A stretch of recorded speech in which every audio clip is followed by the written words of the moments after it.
Bonjour à tous, Monsieur le Président du G5 Santé, Mesdames et Messieurs, enfin plutôt, si quand même un peu Mesdames et Messieurs, j'avais une petite inquiétude au début. Je veux vous remercier pour votre invitation. Effectivement, vous redire quatre choses très simples. La première chose, c'est que la politique industrielle et la politique en faveur des industries de santé est au cœur de notre politique économique. Alors, c'est une priorité, mais on vient de loin. Je rappelle qu'entre 2008 et 2018, la France a perdu la moitié de ses parts de marché internationales dans le domaine de la santé. La moitié. Et donc, il faut réenclencher un cercle vertueux face à des entreprises qui sont parfois, et vous l'avez un peu dit de manière très polie, et je vous en remercie, mais néanmoins en attente, voire peut-être un peu déçues par des grandes déclarations des personnes politiques qui ne sont pas toujours suivies des faits. Et c'est notamment la question du prix du médicament, politique qui est particulièrement drastique en France. On l'a assumé parce que c'était un élément de tenue des budgets de santé, mais on voit aujourd'hui les limites de cette politique, et je crois que ce n'est pas seulement la parole de la ministre en charge de l'industrie, mais c'est également ce que ressent et ce que vit aujourd'hui le ministre de la Santé, puisque quand vous traversez une crise sanitaire, vous touchez du doigt les limites d'avoir moins de production en France et au passage moins de production en Europe. C'est également un sujet qui n'est pas qu'une question de politique du prix du médicament. L'industrie, c'est au cœur de notre politique économique, et je veux rappeler quand même le chemin qui a été parcouru depuis 3 ans, puisque les événements se chassent les uns les autres, mais lorsqu'on se remet en 2017, au fond, il y a un certain nombre d'actes très clairs qui ont été posés en faveur de l'attractivité de nos industries et de la santé. La baisse de l'impôt sur les sociétés, elle se poursuit. La remise à plat de la fiscalité du capital, et notamment le fait d'abaisser la fiscalité du capital sur les investissements qui prennent du risque, qui sont dans les entreprises. La remise à plat, au travers des ordonnances travail, d'un certain nombre d'éléments du Code du travail. On pourra toujours dire le verre n'est pas assez plein, mais on peut considérer que en matière de flexibilité, en matière de amélioration des conditions de travail, du point de vue du recruteur, il y a eu des grandes avancées. Je pense notamment aux accords de performance et de compétitivité, et au fait que des accords d'entreprise puissent prendre le dessus sur des accords de branche. C'est une avancée quantique dans la philosophie du droit du travail français. Un investissement massif dans les compétences, ce qui, du point de vue de vos industries, n'est pas négligeable. Et puis des simplifications. Alors là encore, on peut toujours dire c'est pas assez, mais entre la loi Pacte, le fait de produire aujourd'hui des sites clés en main, la loi ASAP, dont je ne désespère pas d'avoir une CMP conclusive dans les heures qui viennent, et je peux vous dire qu'une CMP conclusive en ce moment sur 150 articles, c'est du domaine de l'inédit. Tous ces éléments-là nous ont menés à essayer de faciliter l'installation, l'extension de sites industriels. Et ça a produit ses effets, puisque la France est devenue la première destination en Europe au sens continental, pas au sens Union européenne, des investissements étrangers en matière industrielle, avec plus de 330 projets en 2019, à comparer à 150 projets en Allemagne et 200 projets en Turquie. Donc c'est quand même un signal qu'il faut prendre en considération et sur lequel nous allons continuer à travailler. Dans le domaine de la santé, c'est évidemment le travail que nous avons fait sur le CSIS depuis juillet 2018, 48 mesures pour baisser les délais administratifs, améliorer l'accès au marché des molécules, faciliter ou simplifier l'évaluation du médicament. 85% des mesures sont aujourd'hui mises en œuvre. Bon, il n'est pas complètement faux de dire que les 15% des mesures qui restent à mettre en œuvre sont souvent les plus critiques, mais ce n'est pas illégitime de mettre en œuvre ce qui est le plus simple. Vous l'avez vu, dans le PLFSS, on retrouve l'ATU, on retrouve les mesures sur les essais cliniques, et notre objectif, c'est de continuer, y compris à être très attentif dans la lecture du PLFSS 2021, du fait que ces mesures aillent jusqu'au bout. Je suis consciente qu'il y a encore des axes de progrès, et ça tombe bien, puisqu'il va falloir nourrir un nouveau CSIS, donc ce sera l'occasion de construire cela ensemble. La deuxième chose que je veux vous dire, c'est que le Covid a mis en évidence de manière éclatante l'importance du secteur de la santé. Alors pour vous, c'est évident, mais il est bon pour le collectif, ça soit un rappel.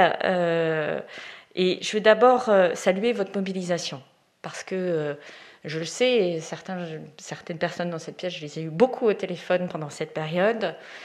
Si on a réussi à la fois à convertir des lignes de production, mais également à accélérer l'accès à certains produits qui étaient produits à l'étranger et qui nous manquaient cruellement compte tenu de l'explosion des consommations qu'on avait de ces produits de santé, c'est aussi grâce à vous.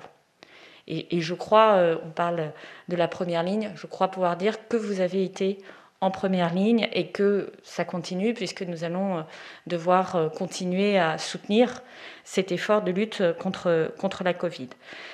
Je sais aussi que des entreprises ont connu des difficultés ou sont en difficulté du fait de la déprogrammation de beaucoup d'activités. Et donc nous sommes dans cette situation paradoxale d'avoir des entreprises qui ont dû travailler quasiment 24/24, 7 jours sur 7, et d'autres entreprises dont les carnets de commandes se sont effondrés, faute d'activités programmées correspondant aux pathologies sur lesquelles elles étaient positionnées. Et nous allons accompagner cette deuxième catégorie d'entreprises. Mais il ne faut pas se mentir, on a mis en évidence des vulnérabilités. Ces vulnérabilités, elles étaient d'ailleurs connues. C'était le travail que menait notamment Monsieur Biot, dont le rapport sur les pénuries de médicaments était prêt fin février et qui, du fait de la Covid, l'a présenté officiellement mi-juin. Donc on voit d'ailleurs l'ironie de l'histoire. Cette dépendance que nous avons au plan français et au plan européen à des pays tiers a été mise en évidence de manière éclatante. Et quand les frontières se ferment pour des raisons de santé, là on mesure cette perte de souveraineté technologique et, au cas d'espèce, assez essentielle. Donc je crois que cela a permis une prise de conscience collective au niveau européen, et j'espère qu'elle se traduira par des actes. La présidente de l'Union européenne, Ursula von der Leyen, a évoqué l'idée de mettre en place une BARDA. Je pense pouvoir dire qu'elle a été très inspirée, cette idée, par un président de la République français actuellement en poste. Mais au-delà de ça, il faut agir, et il faut agir au plan national, et c'est ce que nous faisons avec une politique de relocalisation dont on est conscient qu'elle doit passer aussi par le prix et par la reconnaissance et des efforts d'exportation et des efforts d'industrialisation. Plus facile à dire qu'à faire, néanmoins nous avons des leviers que sont les crédits CIS, que sont la nouvelle négociation du CEPS avec le LEM. Vous avez pu voir aussi que le profil du président du CEPS est plutôt plus divers que celui de ses prédécesseurs. Et tout ça sont autant de signaux de notre volonté de trouver des solutions et de trouver des solutions équilibrées pour les patients, équilibrées pour l'industrie pharmaceutique. Et puis, il y a des projets très concrets. Je pense à la relocalisation du paracétamol. Ça peut paraître un peu gadget, ça ne l'est pas complètement, tant cette molécule est utilisée de manière massive. Et puis, c'est aussi le signal que ce n'est pas parce que le coût de production d'un principe actif est 20% supérieur en France à l'Inde, au cas d'espèce, qu'en fait, compte tenu de sa part dans le produit fini, qui est de 5%, on n'est pas capable de la relocaliser en France. Et à un moment, ce petit pourcentage de plus, c'est peut-être notre assurance d'y avoir accès de manière pérenne et de ne pas avoir de rupture de production et d'approvisionnement. Et donc, quand on parle résilience, on parle aussi sécurisation des approvisionnements. Vous prenez des assurances contre les incendies, des assurances contre des cyberattaques. On peut aussi prendre des assurances contre les ruptures d'approvisionnement. Et ça, un surcoût, on le sait, il faut qu'il reste raisonnable et qu'il soit collectivement pris en charge. Je pense également à un projet qui me tient assez à cœur, puisqu'il est aussi sur un sujet qui est au cœur du combat que nous avons contre la Covid, qui est l'implantation d'une usine à vaccins à Marcy-l'Étoile. Je regarde Olivier Bogillot, qui est un projet de 600 millions d'euros d'investissement, qui est un projet ambitieux et qui montre, et on pourrait même aller plus loin, qui montre qu'on est capable d'avoir des projets d'importance, de relocalisation de sites en France. Et c'est ces projets-là qui doivent nous mener. Nous devons absolument être plus ambitieux. C'est l'objet du plan de relance. L'objet du plan de relance, c'est de donner des moyens à cette ambition. Et l'objet du plan de relance, ce n'est pas la phase d'urgence où il s'agissait d'arrêter, je dirais, l'hémorragie de trésorerie d'un certain nombre de secteurs et d'entreprises. Là, il s'agit d'agir pour préparer l'avenir. Et si on veut retrouver une croissance qui soit soutenue, il faut qu'on soit meilleur que ce qu'on est aujourd'hui. Il faut qu'on investisse massivement dans l'innovation, dans les compétences, et qu'on regarde la modernisation de nos chaînes de production, l'usine 4.0. On va y consacrer près d'1 milliard d'euros. Il faut qu'on regarde aussi l'investissement dans nos infrastructures médicales. On va y consacrer 6 milliards d'euros. Et il faut qu'on accepte de regarder des relocalisations, même si les sites sont des sites potentiellement Céveso, même si les sites présentent un certain nombre de complexités. Je crois aujourd'hui que les Français sont prêts à entendre que l'industrie, c'est aussi une solution avant d'être un problème. Le CSF doit se saisir de ce plan de relance. Je l'ai déjà dit à plusieurs reprises. Il doit bien sûr poursuivre les projets lancés parce qu'ils ont une actualité évidente dans la bioproduction, dans la santé numérique et l'intelligence artificielle, dans l'antibiorésistance. Il doit maintenant accompagner les PME, les entreprises de taille intermédiaire pour vraiment se saisir des dispositifs. Alors, on a quand même pas mal de répondants aux appels à projets aujourd'hui que nous avons lancés. Définir des projets communs. Et il va falloir choisir ses combats, et c'est si nous voulons avancer plus vite, parce que nous ne serons pas capables de doubler la part de la production en France. Donc, quels sont les vrais combats? Quels sont ceux qu'on veut gagner? Et quels sont les sujets sur lesquels on accepte d'avoir un multi-approvisionnement au plan mondial, ce qui n'est pas non plus indécent.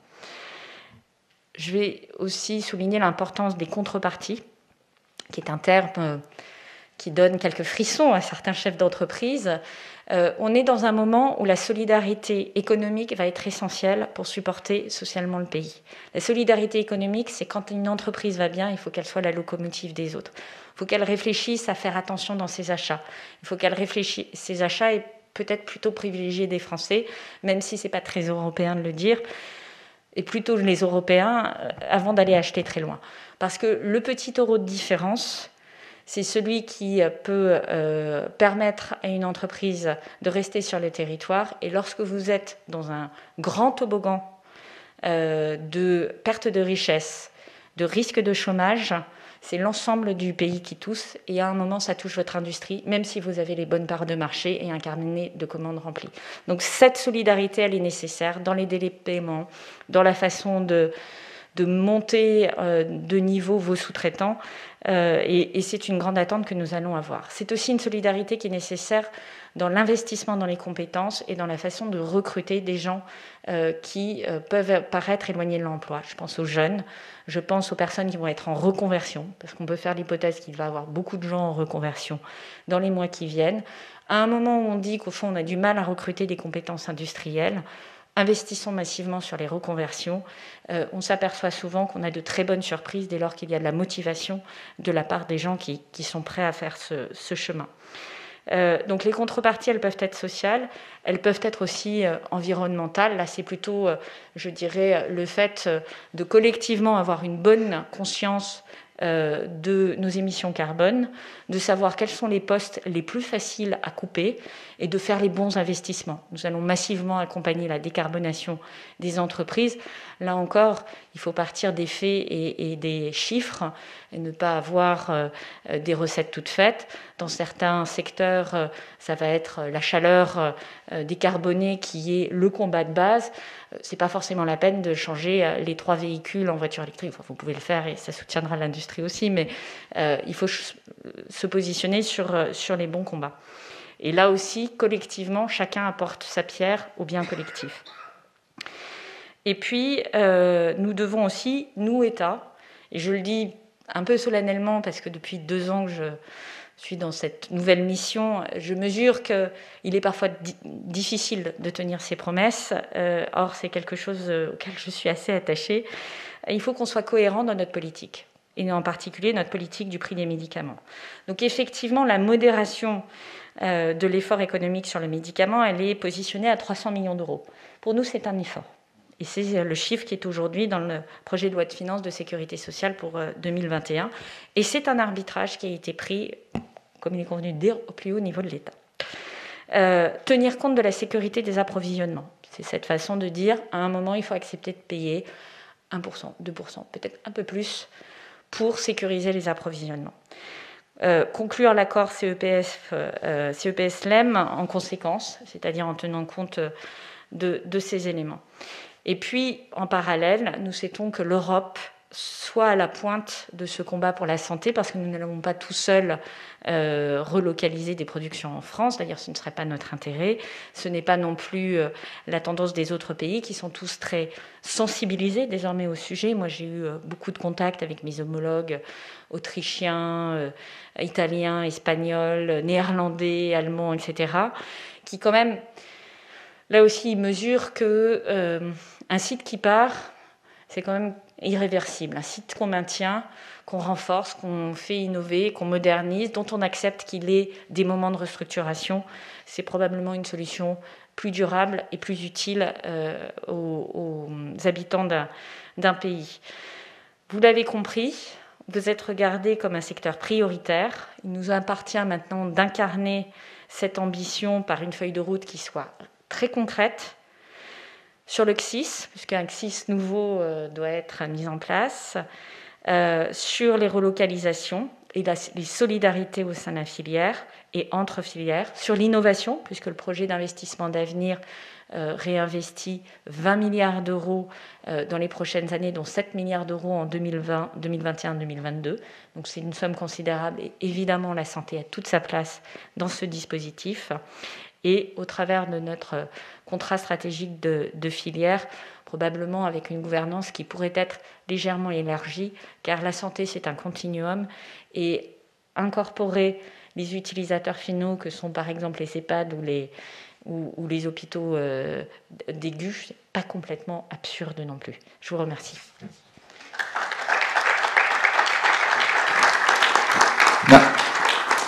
Merci beaucoup, Madame la Ministre.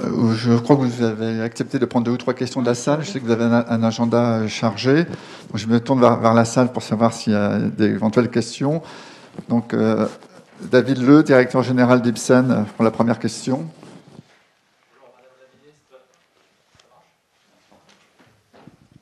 Bonjour, Madame la Ministre. Vous avez fait allusion à la souveraineté nationale et aussi européenne au niveau sanitaire. Et on s'est rendu compte qu'il faut avoir des sites en Europe. Il y a aussi une bataille un petit peu à niveau international d'attirer le high-tech. Donc il y a plusieurs pays, notamment les États-Unis, la Chine, Singapour, la Suisse, pour nommer quelques-uns, qui sont assez généreux en termes d'aider l'industrie. Donc, quels sont les différents mécanismes qu'on peut utiliser en France ou en Europe pour vraiment favoriser, attirer, donc créer une industrie de pointe, vu qu'on a aussi cette législation en Europe qui était bien intentionnée de non-compétition et de ne pas faire une chasse à la subvention à l'intérieur de l'Europe, mais aujourd'hui, ce n'est plus le problème. Aujourd'hui, le problème, c'est les grands blocs qui sont en compétition. Alors, pour avoir vu les packages qui sont parfois proposés par certains pays, je ne vous dirai pas qu'on est capable forcément de rivaliser du jour au lendemain avec ces montants parfois tout à fait considérables. Il me semble, ceci dit, qu'il y a quelques éléments de force déjà dans notre écosystème européen. Je pense notamment à la qualité des compétences, qui n'est quand même pas négligeable dans cet écosystème-là. Je pense également à l'accès au marché, et c'est là où aussi on peut faire bouger les lignes sur l'accès au marché, ça me paraît extrêmement important. Et par ailleurs, le cadre des aides d'État, comme vous avez pu le constater, il a évolué. Il a évolué récemment dans le cadre de la crise Covid. Il nous a permis notamment de lancer des appels d'offres pour relocaliser un certain nombre de productions en lien avec la crise de la Covid. Objectivement, j'ose espérer que lorsque les usines sortiront correspondant à ces relocalisations, cette crise sera derrière nous. Donc on voit bien qu'il y a un propos qui est posé par l'Union européenne et par la Commission européenne de reconnaître qu'au-delà de la crise immédiate, il y a un intérêt à pousser ou élargir le cadre des aides d'État sur des sujets qui sont bien périmétrés, qui sont des sujets d'approvisionnement critique ou de souveraineté technologique. Comme vous le savez, au niveau du gouvernement, si on parle du niveau européen, nous sommes favorables à mettre en place des projets, alors ça s'appelle, c'est le terme barbare d'IPCEI, Important Project of Common European Interest. Il y en a un qui va partir sur l'hydrogène, il y en a un qui devrait partir sur le cloud souverain. On a pensé à un moment que la santé allait partir. Finalement, il y a une hésitation. On est plutôt sur un projet de Barda. Mais c'est sur ce substrat-là qu'il va falloir s'accrocher pour pousser les feux. Au niveau français, on est très clair. On a un plan de relance, 100 milliards d'euros, dont 35 milliards d'euros pour l'industrie. Sur les 35 milliards d'euros, il y a un gros morceau qui est autour des impôts de production. Ça, c'est direct, il n'y a pas de négociation, ça tombe directement dans la poche des industriels. Enfin, c'est plutôt un moindre impôt, hein, parfois le rappeler, c'est un moindre impôt. Mais l'objectif, c'était vraiment de viser des sites industriels ou des sites où l'investissement et la valeur ajoutée étaient élevés. Premier point. Deuxième point, nous avons, au travers de la décarbonation, de la modernisation, donc l'accompagnement de l'utilisation des équipements Industrie 4.0, de nos appels d'offres de relocalisation, des leviers pour accompagner financièrement les entreprises. Aujourd'hui, une PME qui investit dans un équipement d'innovation a une subvention de 40%. Ce n'est pas tout à fait l'épaisseur du trait non plus pour cette PME. Une ETI aura cette subvention limitée à 800 000 euros puisque nous sommes dans un cadre où le minimum en dessous duquel l'Union européenne considère que c'est de l'aide sur laquelle elle n'a pas à prononcer, elle n'a pas à regarder particulièrement, c'est 800 000 euros jusqu'au 31 décembre de cette année et vraisemblablement ça devrait être prolongé jusqu'au 30 juin de l'année prochaine. Donc ça, c'est un point assez utile. Et aujourd'hui, on a beaucoup d'entreprises qui commencent à taper au carreau pour faire ces investissements. La décarbonation, ce n'est pas nécessairement des éléments qui sont immédiatement, héroïstes, mais comme c'est une question qui va se poser à moyen terme, concevoir d'emblée des usines décarbonées, à un moment où on peut pressentir que dans 5 ans, 10 ans, 15 ans, il y aura un prix du carbone, la tonne carbone, qui sera de plus en plus élevé. Et si vous prenez les analyses, par exemple, d'Alain Quinet sur le prix normatif de la tonne carbone à échéance 2030, vous êtes au-delà de 200 euros. Donc, on est sur un sujet qui peut aussi apporter de la compétitivité. Puis le dernier élément, c'est l'innovation. Sur l'innovation, pour le coup, on a le crédit d'impôt recherche, on a les crédits que nous mettons dans le cadre du nouveau projet d'investissement d'avenir. On a très clairement des lignes qui sont dédiées à des technologies clés de la santé et on continue à alimenter toutes les innovations bottom-up qui remontent de la part de petites entreprises sur les territoires. Donc on a les deux aspects. Il faut une feuille de route, santé digitale, etc. Et de l'autre côté, continuer à alimenter les écosystèmes d'innovation territoriaux.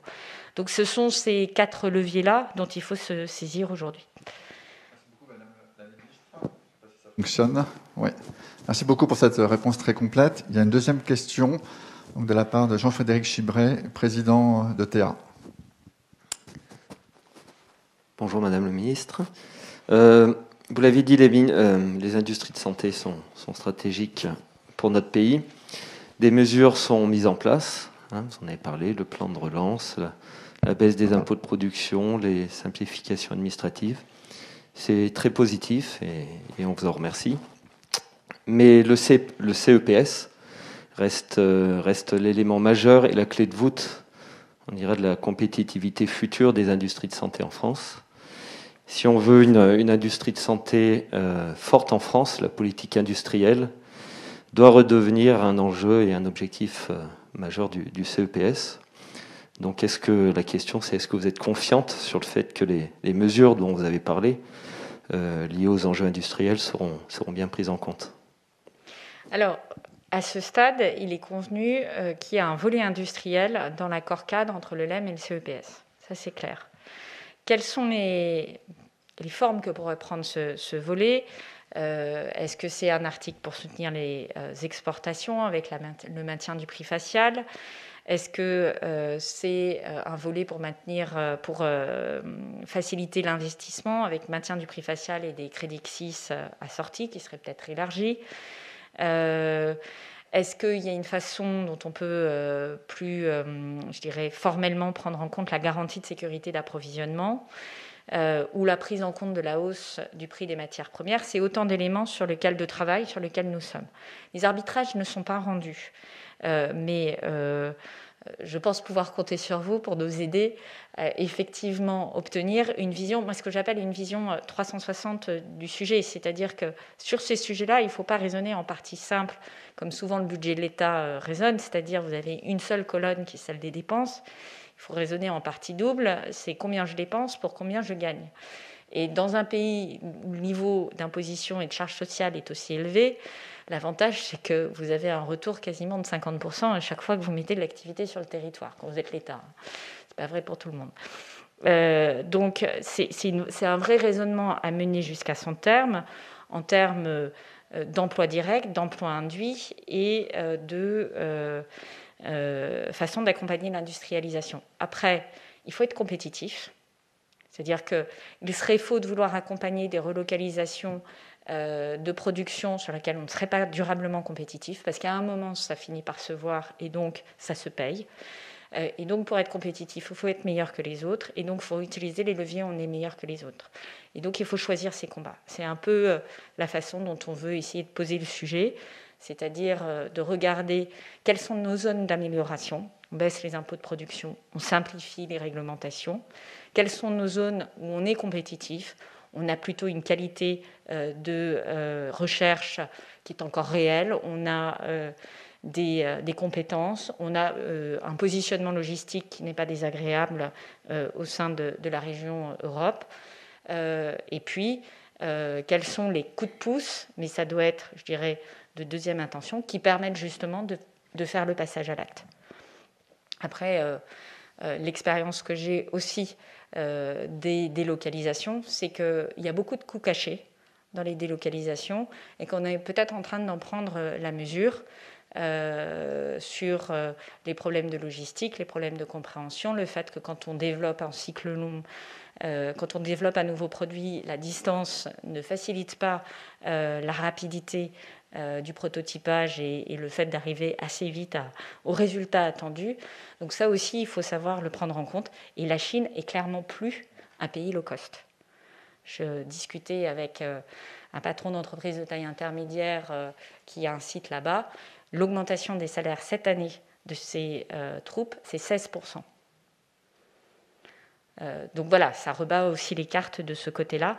À nous aussi de savoir saisir l'opportunité de l'usine 4.0 et de monter en productivité et de savoir trouver sur les spécificités de la production pharma aussi les technologies qui permettent de gagner en des points de productivité, au-delà des aides que peuvent apporter l'État. Il y a une nouvelle question, donc Olivier Bogilot, président de Sanofi France. Merci beaucoup.